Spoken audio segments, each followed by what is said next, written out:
Glória a Deus. Pode se assentar, irmãos? Graças a Deus, né? Uma chuva abençoada. Estamos aqui para aprender a respeito de prosperidade. Quem que é aqui que quer ser próspero? Glória a Deus, né? Todo mundo quer prosperidade, né? Então hoje nós vamos aprender a respeito um pouco dessas coisas. E eu creio que vai ser de Deus a palavra, que a luta estava grande. Acordei 5 horas da manhã para orar. E quando eu vejo o meu mais velho vindo em casa, pai, estou passando mal, faz, segura aí. Daqui a pouco estava ele vomitando no quarto, tudo assim. Quem disse? Que luta, irmãos, para estar aqui, hein? Mas glória a Deus, é porque às vezes Deus quer destravar alguma coisa no mundo espiritual, né?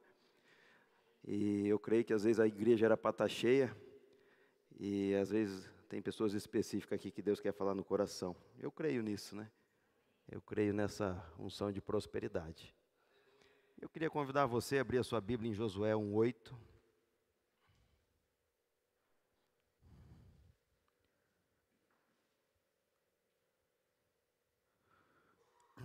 Josué, capítulo 1, versículo 8. Quem tiver a Bíblia no celular, ou quem quiser manejar a palavra também.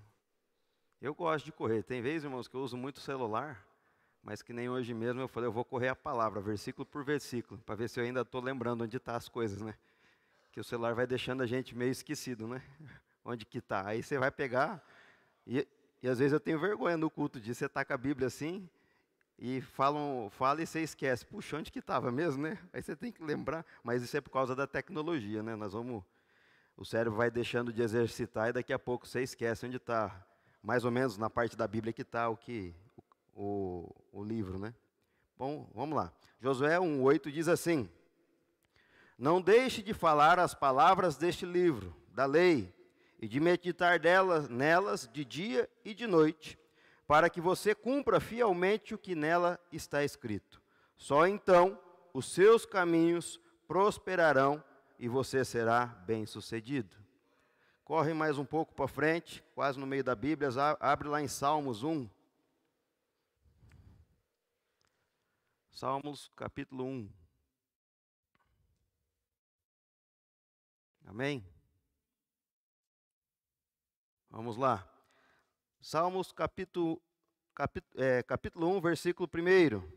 Como é feliz aquele que não segue os conselhos dos ímpios, não imita a conduta dos pecadores, e nem se assenta na roda dos zombadores. Ao contrário, a sua satisfação está na lei do Senhor, e nela medita dia e noite, e é como plantada à beira de águas correntes, dá fruto no seu tempo certo, e suas folhas não murcham. Tudo o que faz, prosperará. Repita comigo, tudo o que faz, prosperará. Feche seus olhos. Pai, em nome de Jesus, a Tua palavra já foi lida aqui nesta manhã. Graças queremos Te dar pela oportunidade de estarmos aqui. Queremos Te agradecer por esse dia, por essa chuva, pela oportunidade que o Senhor nos dá pelo ar que respiramos. Tantas coisas maravilhosas que o Senhor faz nas nossas vidas e muitas vezes nós não contemplamos isso. Por estarmos aqui neste ambiente preparado, na Tua casa, já somos privilegiados. E Pai, nesta manhã eu Te peço que Teu Espírito Santo esteja andando livremente nos nossos corações, ministrando de dentro para fora, trabalhando na nossa mente, trazendo renovação da mente, instruindo-nos, Deus, de acordo com a Tua vontade, de acordo com aquilo que o Senhor quer nos ensinar nesta manhã.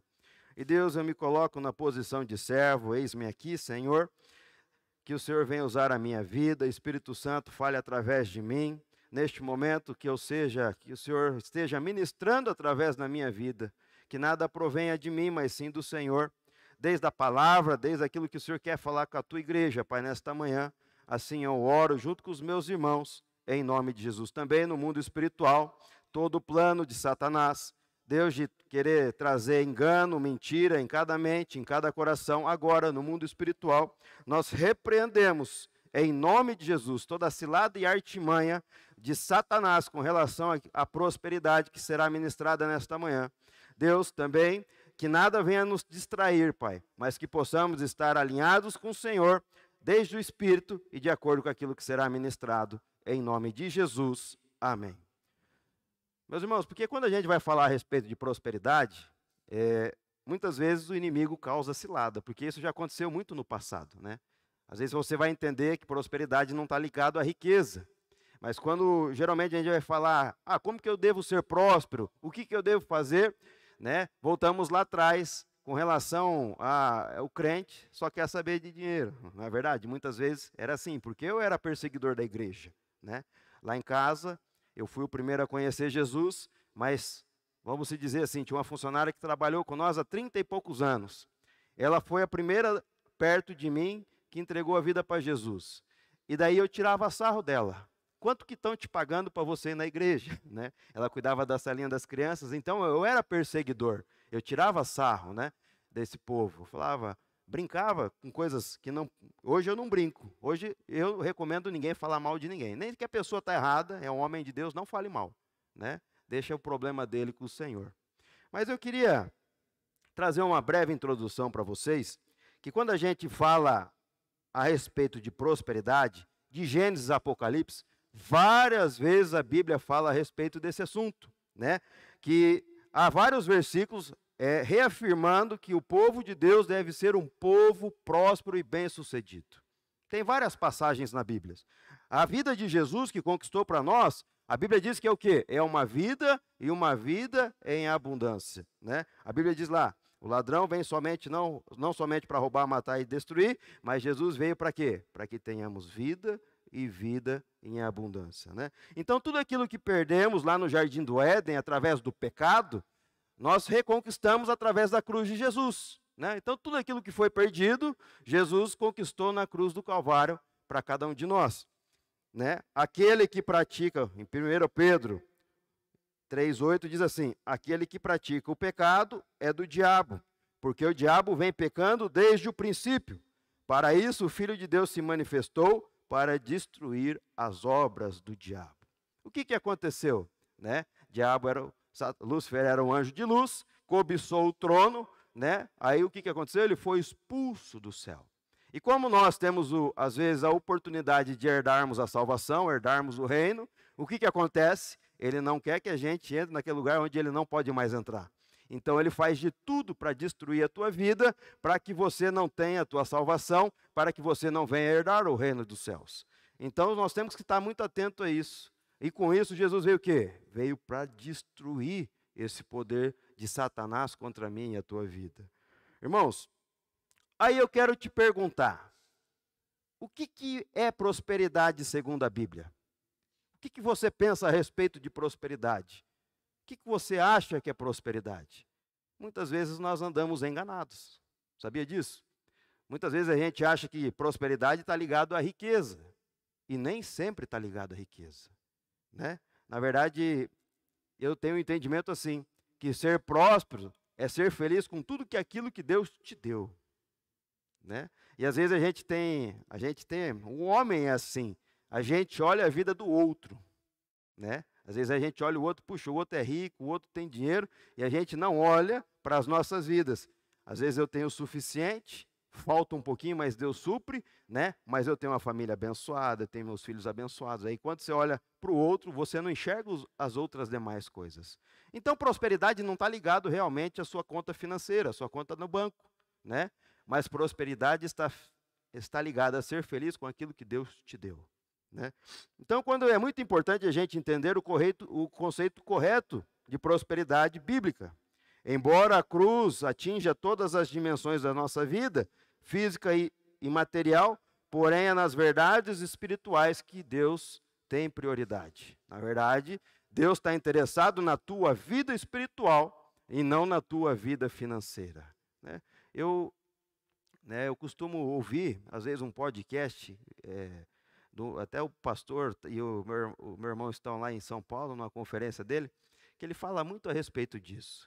Muitas vezes Deus nos projeta, nos leva a fazer coisas que a gente não consegue falar, mas como que vamos fazer, sendo que não tem recurso, né? Não tem dinheiro?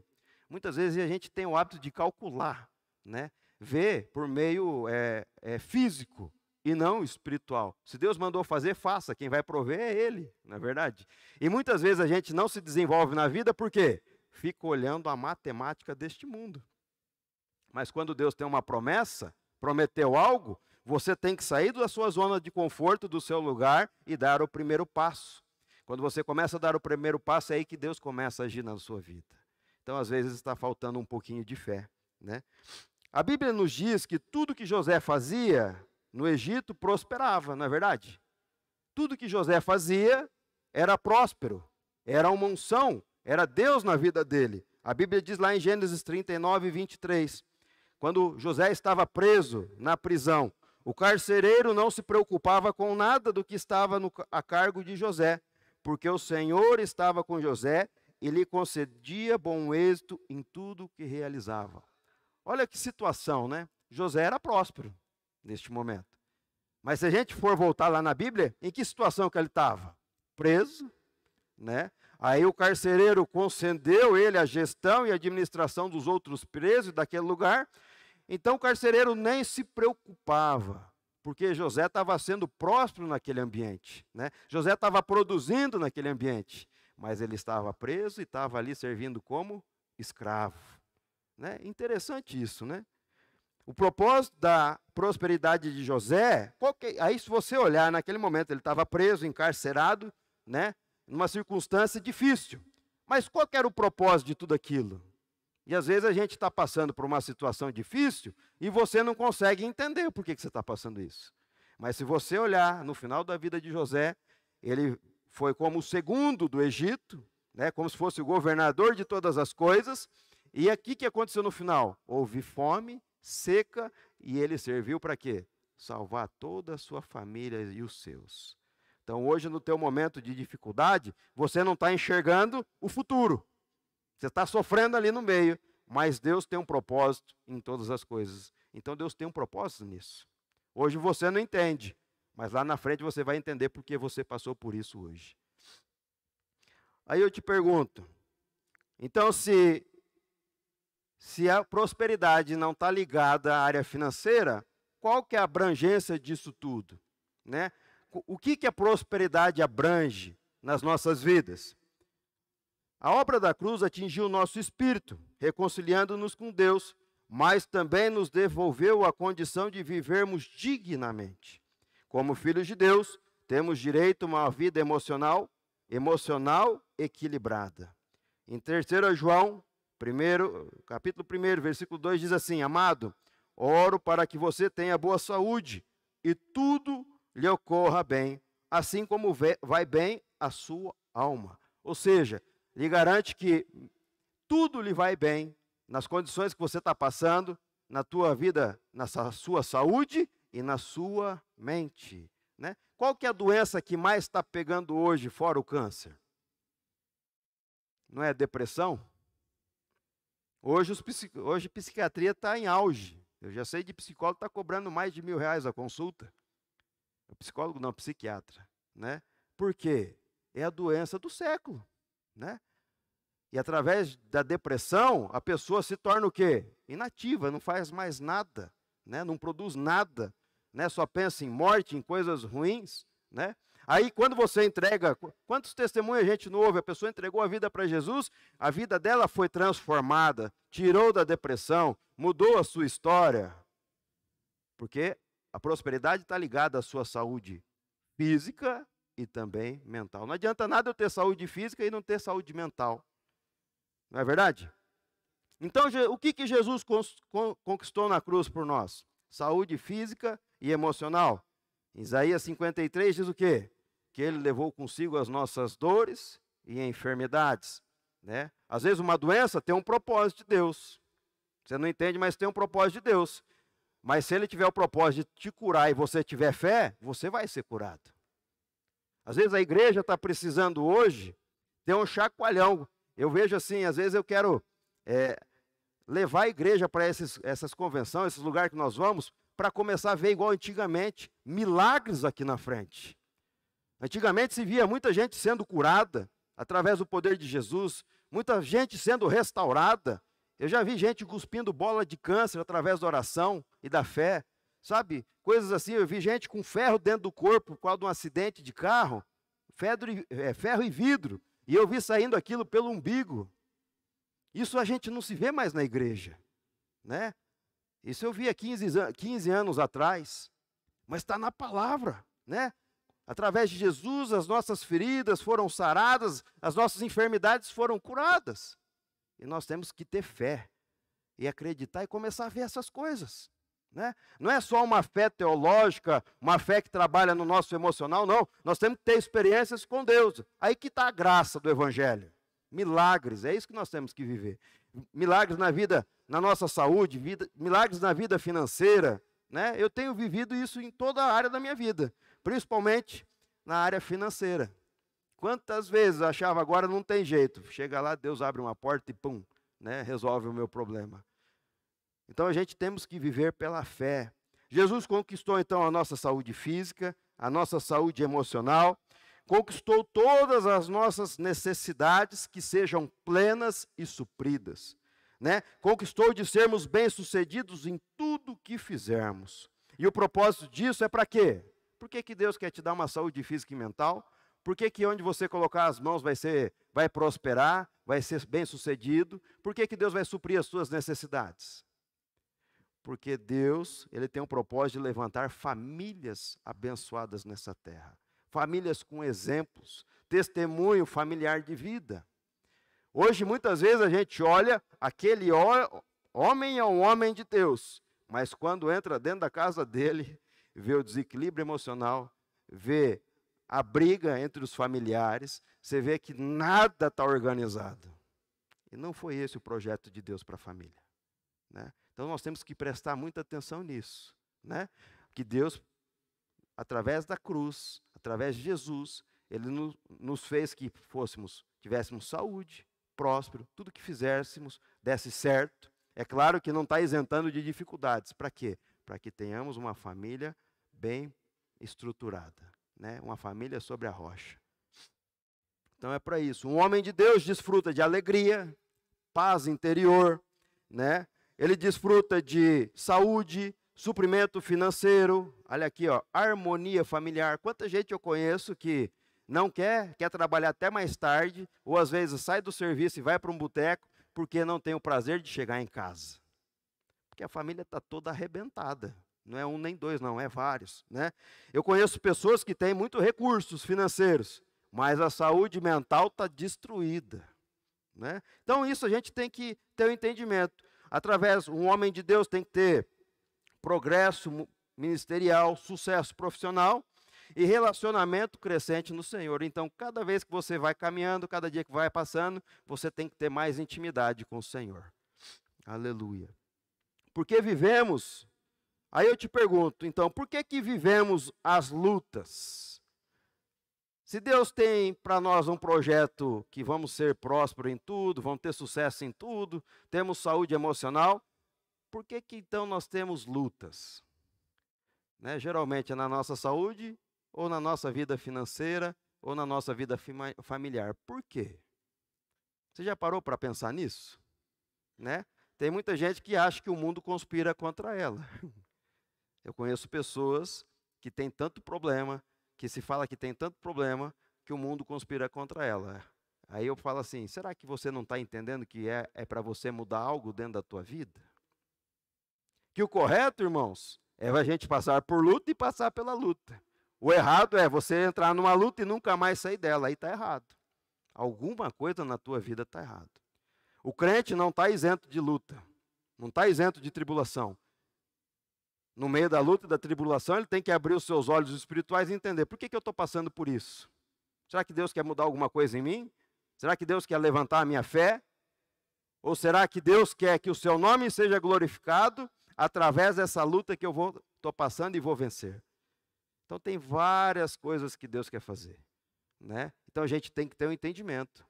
Agora, irmãos, como evangelista, e às vezes viajo pelo ministério da Donep, testemunhando e vendo testemunhos, e vendo até mesmo em igreja, né? Antigamente, quando eu era recém-convertido, quase todo culto tinha apelo.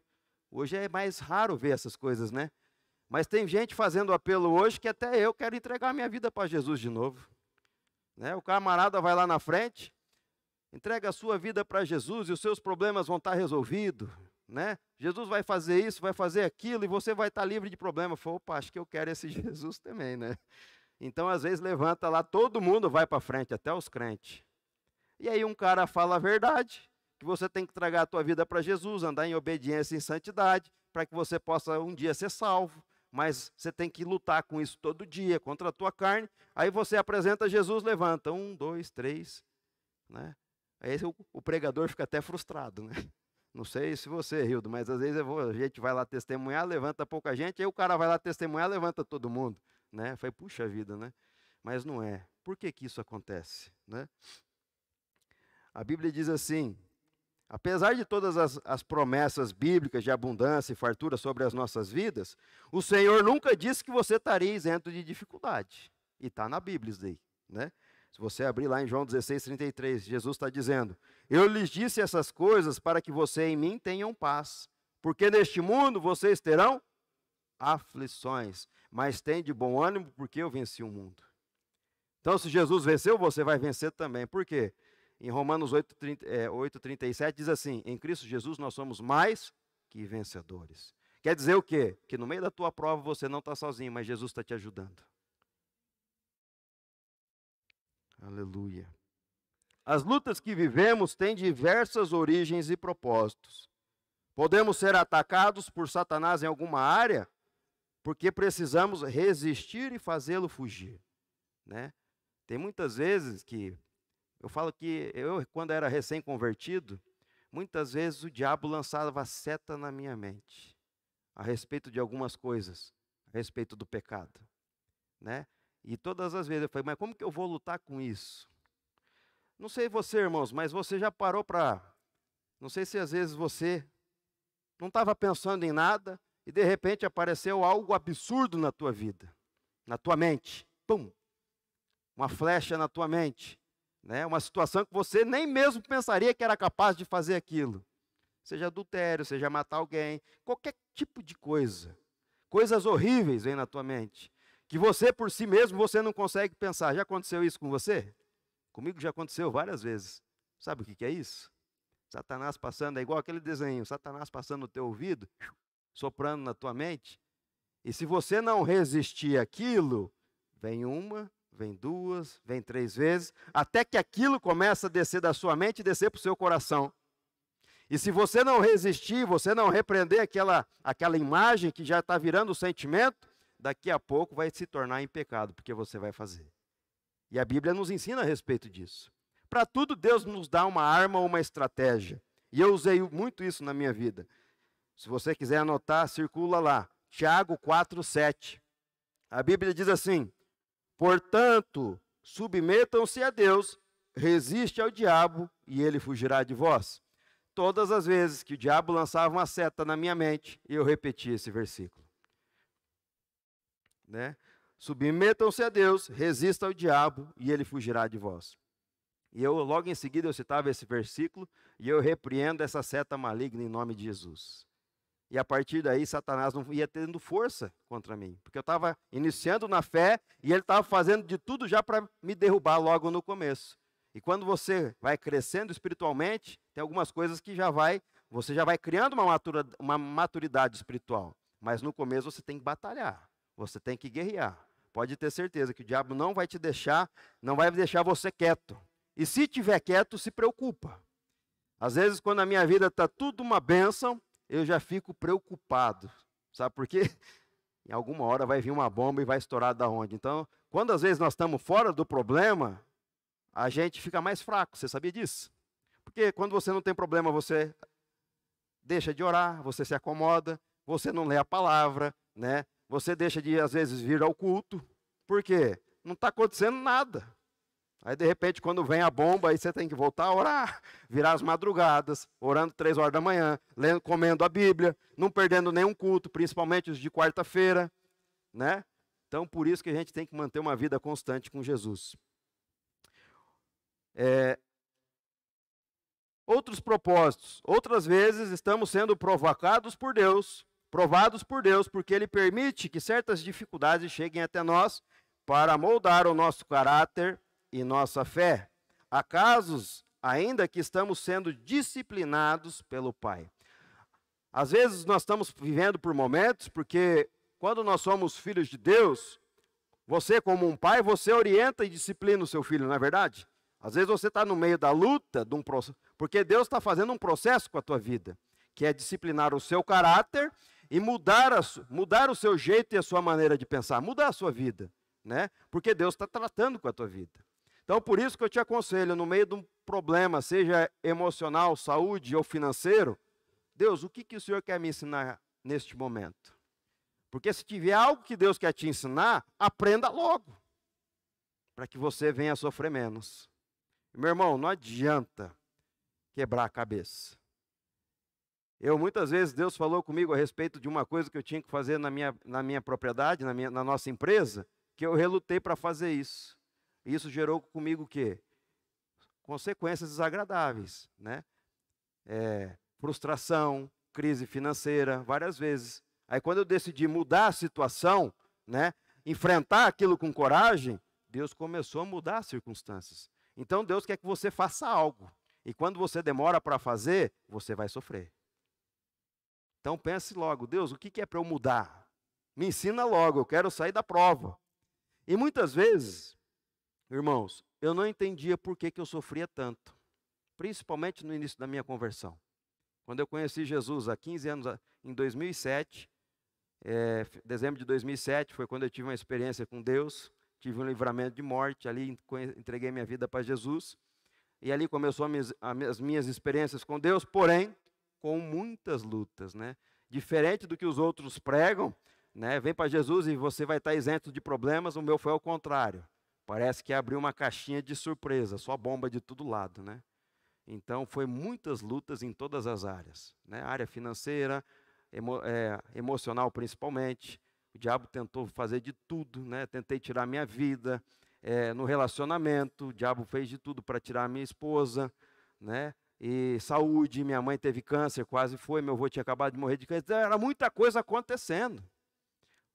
Meu pai tinha uma dívida monstruosa, ia acabar perdendo a que a gente tinha, e às vezes eu não entendia por que tudo aquilo ali. E eu lembro que eu ia na veterinária de um amigo meu, e lá ele era crente, ele era pastor, e lá eu entrava, tocava os louvores, e eu tinha dia que eu entrava lá 9 horas da manhã, saía quando ele fechava a veterinária. Eu achei que o propósito de Deus na minha vida era abrir uma veterinária, de tanta paz que eu sentia lá dentro. Eu cheguei até a procurar um lugar para abrir uma empresa dessas. Mas quando eu entendi, né, o que fazia diferença na minha vida era a presença de Deus. E um dia eu conversando com aquele homem, falei, por que eu sofro tanta luta? Né? Por que tanta desgraça na minha vida? É igual aquele negócio, você olha para a vida do ímpio, o ímpio está indo bem. E eu olhava para mim, eu falei, rapaz, eu estou só me lascando. Aí um dia ele, inspirado por Deus, falou, ó, hoje você passa tanta luta, porque um dia Deus quer te usar lá na frente. Porque o nome dele vai ser glorificado através da tua vida. E às vezes a gente não entende, irmão. Né? Hoje, quantas vezes Deus nos usa para abençoar outras famílias, outros casamentos, né? Às vezes tem gente que chega em casa lá pedindo orientação, vamos orar, e a gente passa a tarde contando as experiências nossas com Deus. Às vezes, quantas vidas não vieram para Jesus através do nosso testemunho? Seja em eventos grandes, pequenos. Esses dias eu estava na fazenda, veio um representante, não me conhecia, de uma multinacional, chegou lá, veio conversar comigo em cima de uma terra tombada, gradeada, trator indo e voltando. Daqui a pouco estou eu falando de Jesus para o cara ajoelhando, chorando lá no meio, lá entregando a vida dele para Jesus. Irmão, é por isso que Deus quer ter, você tem que ter intimidade com Ele, Deus quer construir experiências com Ele sobrenatural, né? Deus quer usar a tua vida, através do teu problema hoje, você pode estar ajudando outra pessoa amanhã. Irmãos, não tem coisa melhor do que, teve uma vez que eu e minha esposa estavam viajando, fomos para Campo Grande, e nós trabalhávamos com casais, e eu rodei, fiz um bate-volta, porque à noite eu tinha um curso de casados para sempre, para ministrar. E na volta eu vim questionando com a minha esposa, será que está fazendo a diferença na vida dessas pessoas? Tem hora que a gente não enxerga, sabe, se está mudando realmente a vida daquelas pessoas. E aquela correria, aquela loucura, e quando eu cheguei à noite, naquela noite, eu tive 3 depoimentos, eu não pedi nada. Foi falando assim, ó, eu agradeço pela vida de vocês, porque aqui era a última tentativa, nós íamos se separar. E hoje Deus restaurou o nosso casamento. O segundo, a mesma coisa. O terceiro, a mesma coisa. Tinha casal que sentava de bunda, de costas um para o outro. Eu achava que ia sair no soco no meio daquela reunião. E Jesus restaurou todas essas famílias. Até hoje, todos os cursos que nós ministramos, nós só tivemos uma baixa no casamento. Mas é isso, é mais gostoso você ajudar outras vidas do que ser ajudado. Não tem preço que paga quando alguém chega para você e fala, puxa vida, obrigado pela tua vida. Não é porque somos bons não, é porque Jesus está dentro de nós. Tem coisas que eu falo que depois eu nem sei como que eu falei aquilo ali. Né? Puxa, mas por que eu falei aquilo ali? Daqui a pouco está a pessoa chorando na tua frente ali. Isso que é gostoso do Evangelho. Aleluia. Você sabe qual que é a diferença entre a prosperidade e a riqueza? Temos a tendência de destacar o aspecto financeiro como prosperidade. Muitos pregam que o propósito de Deus é que todos os crentes sejam ricos. Isso é errado. Há muitas passagens bíblicas que recomendam que o quê? Que os cristãos levem uma vida simples e modesta.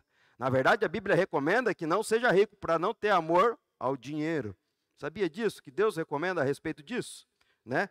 A Bíblia diz lá em 1 Timóteo 6,8: pois isso, tendo que comer e com que vestir, estejamos satisfeitos. Ou seja, a Bíblia garante que vai te dar comida, vai te dar alimento, vai te dar saúde, vai te dar moradia, educação, é claro, vestuário, é claro que também momentos de lazer com a tua família. Deus vai preparar recursos para tudo isso, porque é necessário. O que é necessário para você ser feliz e próspero, Deus vai fazer. Vai te dar transporte. Então, tudo isso Deus promete. Mas, na verdade, podemos dizer que nem todo homem próspero é rico, e nem todo rico é próspero. Vou repetir. Na verdade, podemos dizer que nem todo homem próspero é rico, e nem todo rico é próspero. Porque, às vezes, porque a prosperidade não está ligada à riqueza. Tem gente que tem muito dinheiro na conta, mas não é alegre, não é feliz. Tem muito dinheiro na conta, mas não tem saúde. E, às vezes, a pessoa que não tem nada tem uma saúde de ferro, né? Às vezes a pessoa, quando entra na enfermidade, ela tem Deus para ajudar ela, então já está aí ligada à prosperidade, não falta comida, né? Não faltam as coisas. É claro que às vezes tem momento de dificuldade, mas que tudo o nome dele seja glorificado. Irmãos, e agora eu quero compartilhar com vocês alguns princípios básicos de prosperidade. Porque se Deus está falando que vai suprir tudo, Ele vai suprir tudo. Mas Ele só não está suprindo ainda porque nós negligenciamos algumas coisas. E vamos confessar, muitos de nós negligenciamos alguns princípios que Ele fala, que Ele nos ordena. Por isso que às vezes falta dinheiro, por isso que às vezes entra um devorador na tua casa, né? Queima alguma geladeira, você não esperava, uma televisão, né? Dá problema no teu carro, e você não sabe por quê. É porque nós negligenciamos alguns princípios. Eu queria citar com vocês, para não demorar muito, se nós formos aqui pelo que está instruído, nós vamos ficar a manhã inteira, eu vou tentar ser prático isso aqui. Primeira coisa, honrar o Senhor, vamos voltar aqui, honrar o Senhor com as suas primícias. Você sabe o que é primícia? Quem aqui já ouviu falar a respeito de primícia? Você sabe? Quem aqui nunca ouviu, então? Vamos fazer o contrário. Quem nunca ouviu falar de primícia? Então, a Bíblia diz lá, em Gênesis 3, do 3 ao 4, mas vamos focar no Gênesis 3. Passando algum tempo, Caim trouxe do fruto da terra uma oferta ao Senhor. Abel, por sua vez, trouxe as partes gordas das primeiras crias do seu rebanho. E o Senhor aceitou de agrado Abel a sua oferta, mas não aceitou de Caim a sua oferta. Aqui está falando já, logo em Gênesis, está falando a respeito das primícias. A primícia significa o quê? Você doar ou abençoar a casa de Deus com o teu primeiro. Quando a gente lê esse versículo na Bíblia, o primeiro pode ser o melhor daquilo que você tem produzido, ou o primeiro pode ser o primeiro dia do seu trabalho. Você pega o seu trabalho, divide por 30, o primeiro dia. Isso é a primícia. No Antigo Testamento, isso era uma forma de tributo para a igreja. Hoje, no Novo Testamento, é uma forma de você querer honrar a Deus com os teus recursos. E, meus irmãos, eu sou testemunho vivo que isso funciona. Na época da minha vida que eu mais precisei de dinheiro para pagar advogado, eu fiz um compromisso com Deus de ser fiel nas minhas primícias, né? E eu primiciava, eu dava o meu primeiro. Na minha forma, naquela época,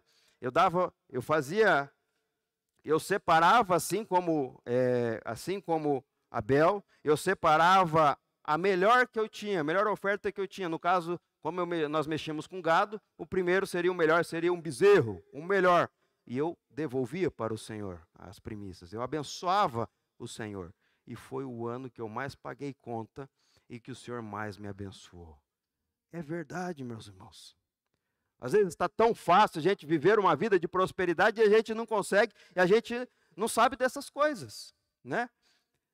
Então, se Deus colocar isso no teu coração, experimente, faça um mês para você ver como que vai ser.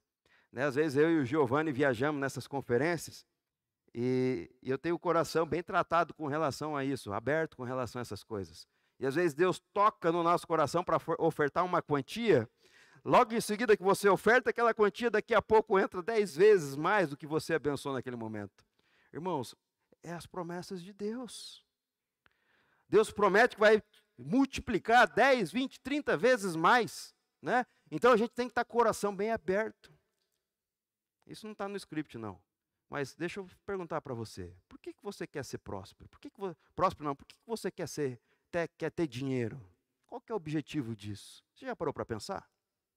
Para que serve eu ter um monte de dinheiro na conta, sendo que eu estou vendo meu irmão passando necessidade e eu não ajudo ele? A igreja antiga era por isso que aqueles homens, quando tinha dinheiro, era para compartilhar. Por quê? Para que nenhum irmão passasse necessidade. E às vezes é difícil a gente ajudar até os próprios da nossa casa, né? Às vezes você está com dinheiro guardado, vê o teu próprio irmão de sangue passando dificuldade e você não ajuda ele. Então por que a gente quer? É ganância? É ter cada vez mais? É querer ter um carrão bom, ter alguma coisa boa? Não está errado de você ter uma casa, ter um carro bom, não está errado. Mas quando você tem o entendimento que Deus te deu para abençoar, seja a obra, seja outro irmão, seja alguém, você vai ver como que a tua vida vai ser diferente. Muitas vezes, irmãos, Deus me pede para abençoar alguém, e geralmente é quando a minha conta está no vermelho. Eu falei, meu Deus está me provando, né? E eu vou lá, abençoo, faço aquilo que Deus mandou, de repente os negócios se fluem e Deus me dá muito mais do que eu pensava que ia receber. Mas às vezes Deus nos coloca à prova, irmãos. Aleluia. Então, em Êxodo 23:19, trago ao santuário do Senhor, o seu Deus, o melhor dos seus primeiros frutos da sua colheita. Né? Então aqui é uma sugestão, né? Faça uma prova com Deus a respeito disso. Se você sentiu nessa manhã que abençoar com as tuas primícias, né? Abençoa e depois no outro mês você vem contar o que aconteceu. Você vem dar o teu testemunho para mim. Eu tenho certeza que Deus vai te abençoar através da tua liberalidade. Segundo, né? Entregar os seus dízimos na casa do Senhor. Irmãos, hoje a teologia, muitos estão querendo derrubar isso daqui. Mas é cilada de Satanás. Na verdade, o dízimo é bíblico, né? E quando a Bíblia diz lá, eu queria convidar você a abrir Malaquias 3. Olha quanta coisa importante tem aqui para nós. Aleluia, glória a Deus. Vou começar lá, Malaquias 3:6. De fato, eu, Senhor, não mudo, ou seja, Deus não muda. Por isso vocês, descendentes de Jacó, não foram destruídos. Desde o tempo dos seus antepassados, vocês se desviaram dos meus decretos e não lhe obedeceram. Volte para mim e eu voltarei para vocês, diz o Senhor dos Exércitos. Mas vocês perguntam como?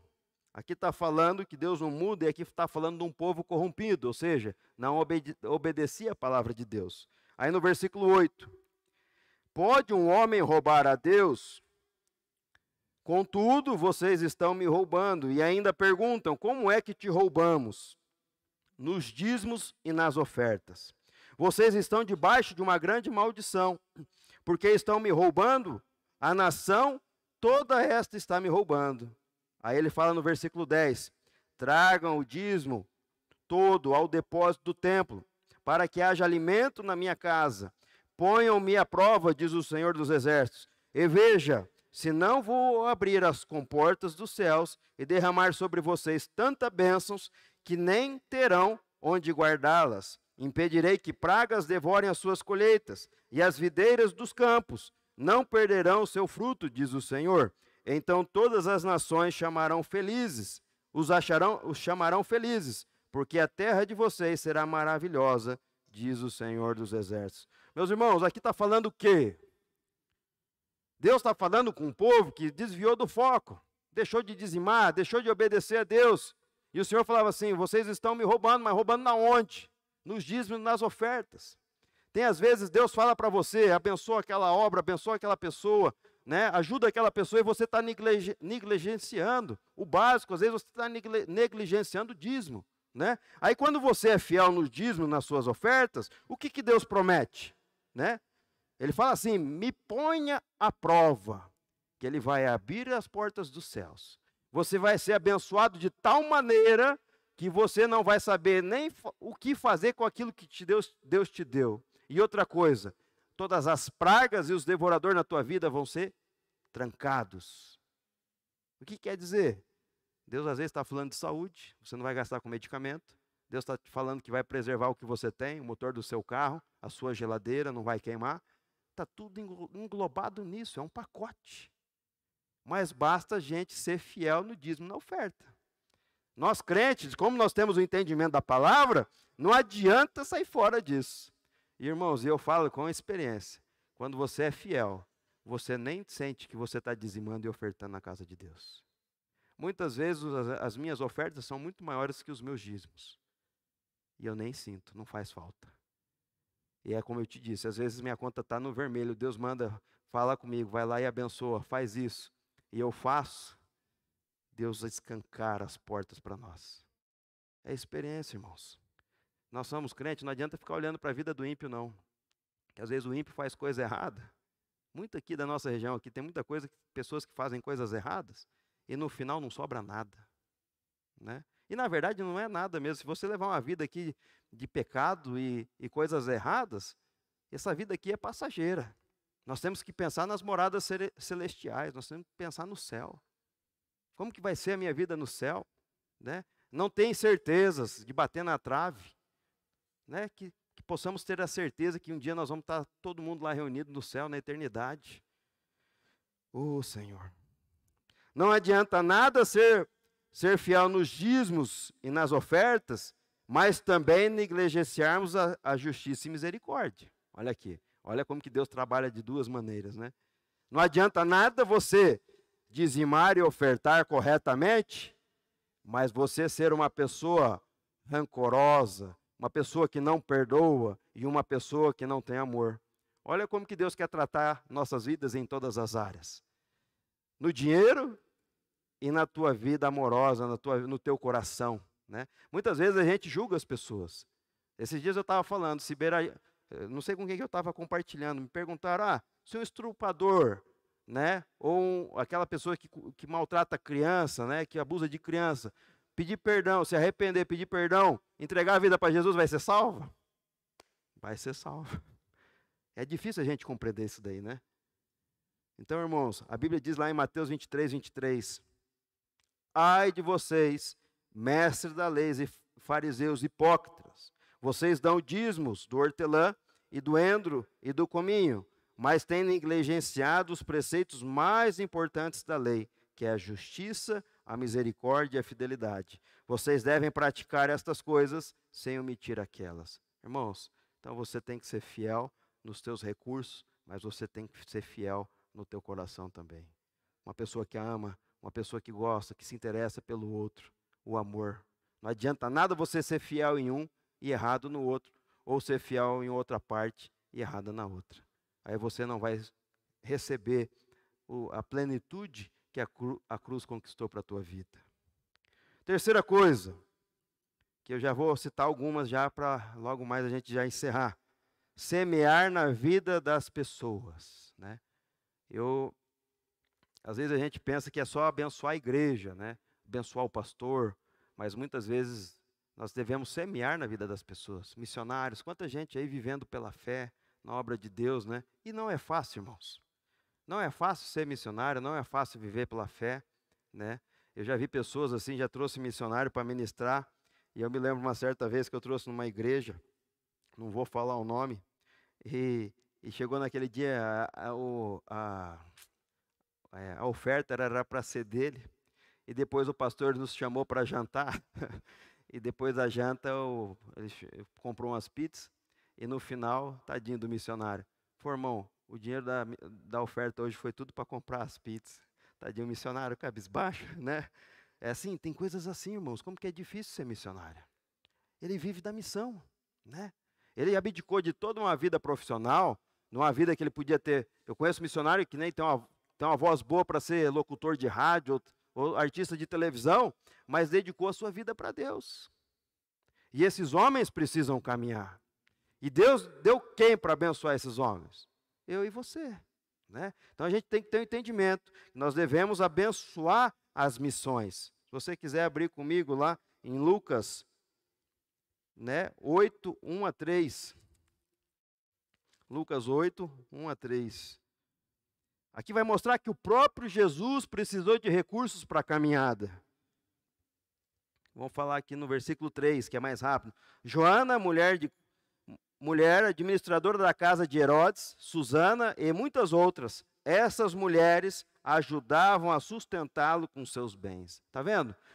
Aquelas mulheres abençoavam a missão de Jesus. Então, às vezes, a gente é privilegiado de ter a oportunidade de abençoar uma missão. Outra coisa, quando eu falo a respeito de missão, tem um pastor amigo nosso, amigo meu, e acho que amigo de bastante. Já levei muita gente lá da nossa família. Um dos meus pais na fé, hoje já está beirando os seus 85 anos. E eu me lembro que ele nunca quis pegar uma oferta. Era difícil, e quando eu queria abençoar ele não pegava. Um homem que eu aprendi muito a respeito de libertação. Toda sexta-feira a gente orava, das 8 da manhã até meio-dia, 2 horas da tarde, só libertando, expulsando demônio, né? Hoje, se for gravados aí, nós vai tudo preso. E eu pegava ele 6 horas da manhã em cruzeiro e ficava o dia inteiro com ele. E para mim isso foi um aprendizado muito grande. E ele nunca pegava oferta. Eu lembro uma vez que eu estava voltando de Belo Horizonte. Eu fui num encontro de motos cristão lá, o Águias de Cristo. Até Deus me deu a oportunidade para ministrar meu testemunho lá. Foi algo fantástico que Deus fez. E na volta, Deus falou comigo, vai lá e abençoa o meu servo. Falei, meu Deus, e agora? Falou até a quantia. E aí eu olhei para minha esposa, falou 3 vezes, do começo do trevo de cruzeiro até quase chegar ali na entrada, no posto, que era a última entrada para a cidade.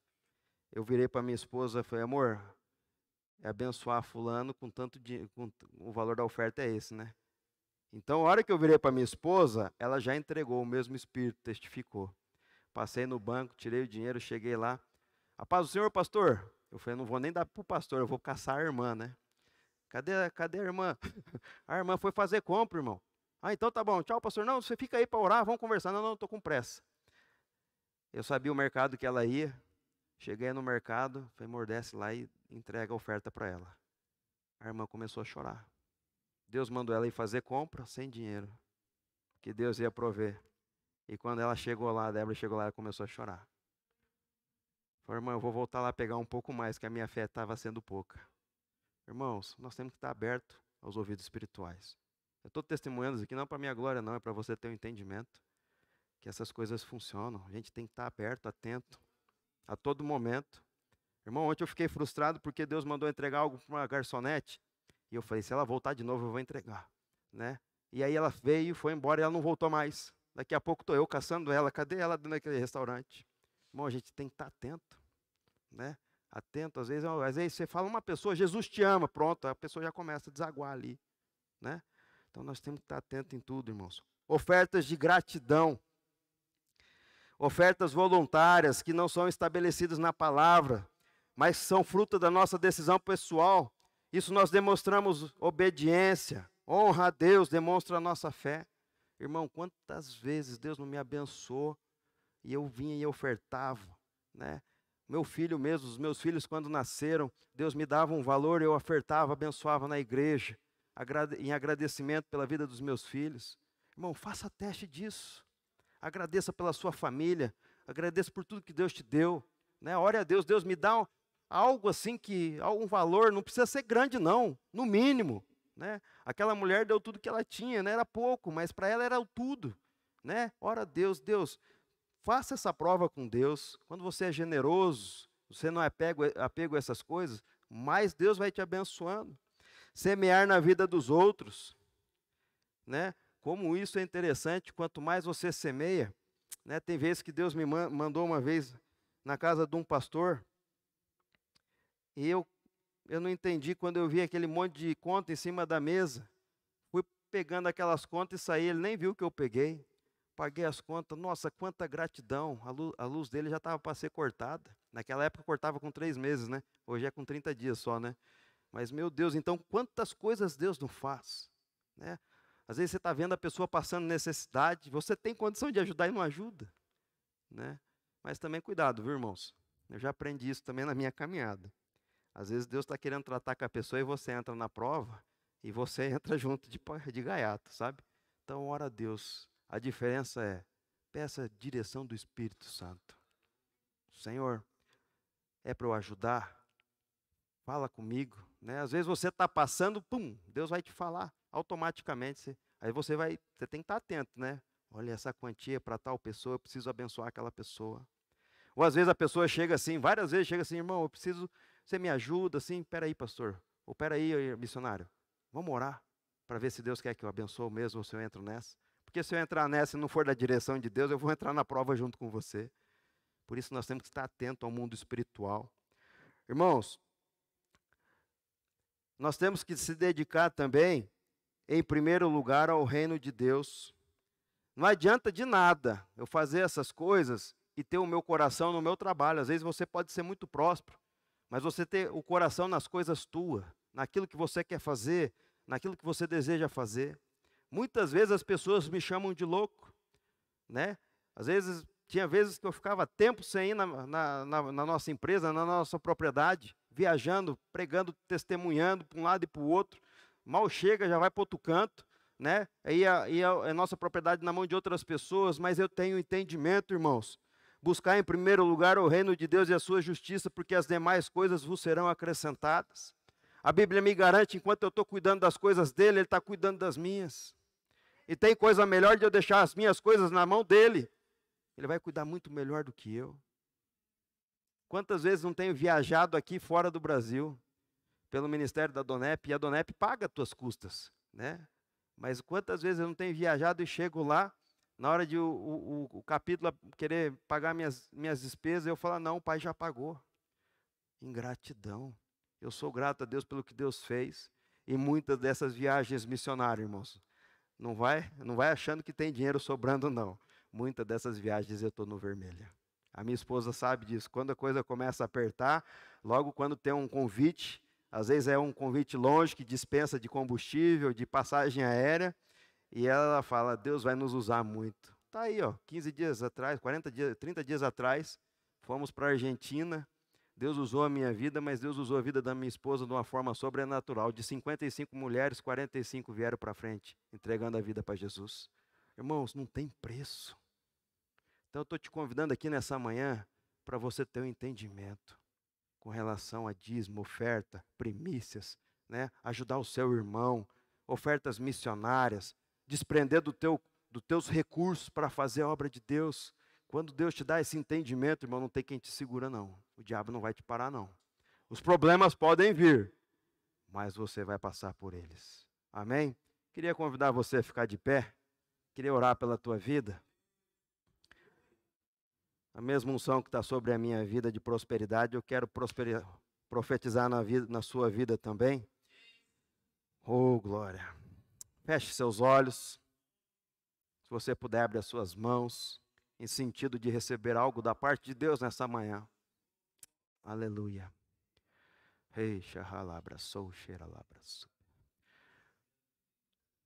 Pai, em nome de Jesus, Deus, eu quero clamar pela tua igreja nesta manhã. e por todos aqueles que estão ouvindo, Pai, que estão no mesmo espírito, eu quero profetizar, Pai. Primeiro, que o Senhor dê entendimento, Pai. Que o Senhor venha abrir a nossa mente espiritual. Deus, que o Senhor venha nos dar um entendimento a respeito da intimidade com o Teu Espírito. Que devemos andar pelo Espírito, Pai. Deus, eu quero pedir, Pai, que o Senhor venha dar à Tua igreja experiências sobrenaturais. Que possamos viver naquele tempo onde pessoas eram curadas aqui na frente, libertas, saradas, Deus, restauradas. Viver naquele tempo que onde o Senhor fala, faz, e às vezes a gente não conseguia enxergar, Pai, de que maneira ou com que dinheiro, mas quando damos o primeiro passo, o Senhor abre as portas. Deus, eu quero profetizar sobre a sua igreja, Deus, prosperidade em todas as áreas. Agora, Senhor, derrama uma unção de prosperidade. Derrame sobre a tua igreja, Deus, uma prosperidade em todas as áreas, desde a saúde física, mental, desde Deus da família, restaura a família, que as nossas casas possam ser um pedaço do céu. Deus, eu também te peço, Deus, venha restaurar as finanças. Deus, dê o entendimento, Pai, que nós devemos ser fiel naquilo que o Senhor tem confiado a nós. Nos dê um coração, Pai, um coração doador, que ajuda os teus profetas, que ajuda os teus servos e que mantenha a tua casa, Pai. Aleluia. Deus, eu te peço, Pai, se alguém entrou aqui nessa manhã com o coração apertado ou preocupado, que nesta manhã possa sair de uma maneira diferente daqui, Pai, renovado pelo teu Espírito. Derrama uma unção diferente nesta manhã. Derrama uma unção diferente, Pai. Que os meus irmãos possam sair daqui renovados, recarregados, Pai, em nome de Jesus. E Deus, nesta manhã, se alguém colocou no coração de fazer uma prova com o Senhor, seja na primícia, seja no dízimo, seja nas ofertas, seja aquela oferta de gratidão, em nome de Jesus, Pai, que ainda esta semana o Senhor vai dar a oportunidade de ela abençoar. E dentro de 30 dias, Pai, nós ouviremos testemunho daquilo que o Senhor tem feito. Porque nós estamos de acordo com a Tua palavra. E a Tua palavra é verdade. Em nome de Jesus, abençoa a Tua igreja e abençoa o Teu povo. Em nome de Jesus. Que possamos viver dias na terra, conforme diz a Tua palavra, e onde nós pisarmos as plantas dos pés, serás abençoado. Em nome de Jesus. Amém. Agora feche suas mãos e saia daqui com a tua vitória, em nome de Jesus. Amém? Deus abençoe a sua vida. Vamos orar também. Feche seus olhos para nós estarmos nos despedindo. Pai, em nome de Jesus, abençoa a tua igreja. Nos derrama a sua graça, assunção, favor imerecido do teu Espírito. Derrame o seu amor sobre cada vida aqui nesta manhã. E que o Senhor possa nos levar em paz de volta para as nossas casas, para a nossa família, com a tua presença, em nome de Jesus. Que Deus te abençoe. Dê um abraço, um aperto de mão no seu irmão. E que possamos estar reunidos aqui nessa noite em nome de Jesus. Amém.